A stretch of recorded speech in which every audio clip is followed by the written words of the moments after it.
नमस्ते दोस्तों। आज की वीडियो में हम जानेंगे कि आखिर कलयुग में कैसे हुआ भगवान श्री राम और तुलसीदास जी का मिलन।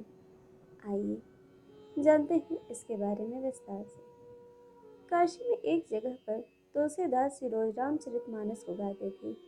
वो जगह थी अस्सी घाट। उनकी कथा को बहुत सारे भक्त सुनने आते थे।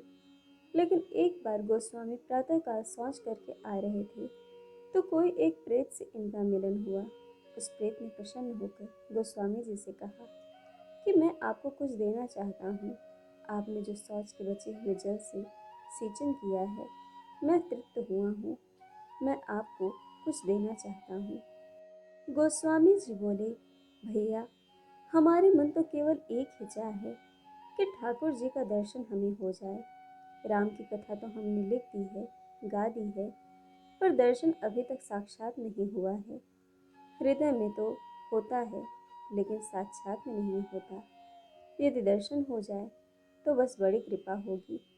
उस प्रेत ने कहा कि महाराज, मैं यह दर्शन करवा सकता तो मैं अब तक मुक्त न हो जाता। मैं खुद प्रेत योनि में पड़ा हुआ हूँ। अगर इतनी ताकत मुझे होती कि मैं आपको दर्शन करवा देता तो मैं मुक्त हो गया होता अब तक। फिर तुलसीदास से बोले, फिर तो भैया हमको कुछ नहीं चाहिए। उसके बाद उस प्रेत ने कहा, सुनिए महाराज, मैं आपको दर्शन तो नहीं करवा सकता, लेकिन दर्शन कैसे होंगे उसका रास्ता आपको बता सकता हूँ।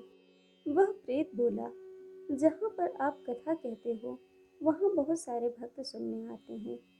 अब आपको तो मालूम नहीं, लेकिन मैं जानता हूँ कि आपकी कथा में रोज हनुमान जी भी सुनने आते हैं। मुझे मालूम है हनुमान जी रोज आते हैं। बोले, कहाँ बैठते हैं? बताया कि सबसे पीछे कंबल ओढ़कर एक दीनहीन कोढ़ी के स्वरूप में व्यक्ति जो बैठता है, और वहाँ जूते चप्पल लोग उतारते हैं, वहाँ पर वह बैठते हैं। उनके पैर पकड़ लेना, वो हनुमान जी ही हैं। गोस्वामी जी बड़े खुश हुए। आज जब कथा हुई, गोस्वामी जी की नज़र उसी व्यक्ति पर थी कि वह कब आएगा, और जैसे ही वो व्यक्ति आकर बैठे तो गोस्वामी जी आज अपने आसन से कूद पड़े और दौड़ पड़े और जाकर उनके चरणों में गिर गए। वो व्यक्ति बोला कि महाराज, आप व्यासपीठ पर हो और मेरे चरण पकड़ रहे हो। मैं तो एक दीनहीन कोढ़ी हूँ। मुझे तो न कोई प्रणाम करता है और न ही कोई स्पर्श करता है। आप व्यासपीठ छोड़कर मुझे प्रणाम कर रहे हो। गोस्वामी जी बोले कि महाराज, आप सबसे छुप सकते हो, मुझसे नहीं छुप सकते। अब आपके चरण मैं तब तक नहीं छोड़ूंगा जब तक आप राम से नहीं मिलवाओगे। जो ऐसा कहा तो हनुमान जी अपने दिव्य स्वरूप में प्रकट हो गए। आज तुलसीदास जी ने कहा कि कृपा करके मुझे श्री राम से मिलवा दीजिए। अब और कोई अभिलाषा नहीं बची। श्री राम जी का साक्षात्कार हो जाए। हनुमान जी, आप तो राम जी से मिलवा सकते हैं। अगर आप नहीं मिलवाओगे तो कौन मिलवाएगा? हनुमान जी बोले कि आपको राम जी जरूर मिलेंगे और मैं मिलवाऊंगा, लेकिन उसके लिए आपको चित्रकूट चलना पड़ेगा।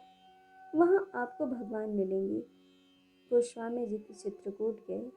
मंदाकिनी जी ने स्नान किया, कामदगिरी की परिक्रमा लगाई। अब घूम रहे हैं कि भगवान कहाँ मिलेंगे। सामने से घोड़े पर सवार होकर दो सुकुमार राजकुमार आए, एक गौर वर्ण और एक श्याम वर्ण। गोस्वामी जी इधर से निकल रहे थे। उन्होंने पूछा कि हमको रास्ता बता दो। हम यहाँ कब से भटक रहे हैं, लेकिन बाहर निकलने का रास्ता नहीं मिल रहा। गोस्वामी जी ने रास्ता बताया कि बेटा इधर से निकल जाओ, और वे निकल गए। अब गोस्वामी जी पागलों की तरह खोजते हुए घूम रहे हैं कि भगवान कब मिलेंगे, कहाँ मिलेंगे। जब हनुमान जी प्रकट हुए तो गोस्वामी जी ने उनसे भी यही प्रश्न किया। हनुमान जी ने अपना सिर पकड़ लिया और बोले, अरे अभी मिले तो थे। जो घोड़े पर सवार राजकुमार थे वो ही तो थे। उन्होंने आपसे ही तो रास्ता पूछा और कहते हो कि मिले ही नहीं। चूक गए, और ये गलती हम सब करते हैं। न जाने कितनी बार भगवान हमारे सामने आए होंगे और हम पहचान ही नहीं पाए। न जाने कब और वहाँ किस रूप में आ जाएं। गोस्वामी जी कहते हैं, हनुमान जी आज बहुत बड़ी गलती हो गई, फिर कृपा करवाओ, फिर मिलवाओ। हनुमान जी बोले कि थोड़ा धैर्य रखो, एक बार और फिर मिलेंगे। गोस्वामी जी बैठे थे मंदाकिनी के तट पर, स्नान करके बैठे। स्नान करके घाट पर चंदन घिस रहे थे, मगन थे और गा रहे हैं, श्री राम जय जय राम। हृदय में एक ही लग्न है कि भगवान कब आएंगे। और ठाकुर जी एक बार फिर से कृपा करते हैं। ठाकुर जी आ गए और कहते हैं, बाबा, ओ बाबा, चंदन तो आपने बहुत प्यारा घिसा है, थोड़ा सा चंदन हमें भी दे दो, लगा दो।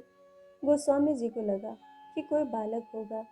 चंदन घिसते देखा तो आ गया, तो तुरंत लेकर चंदन ठाकुर जी को दिया।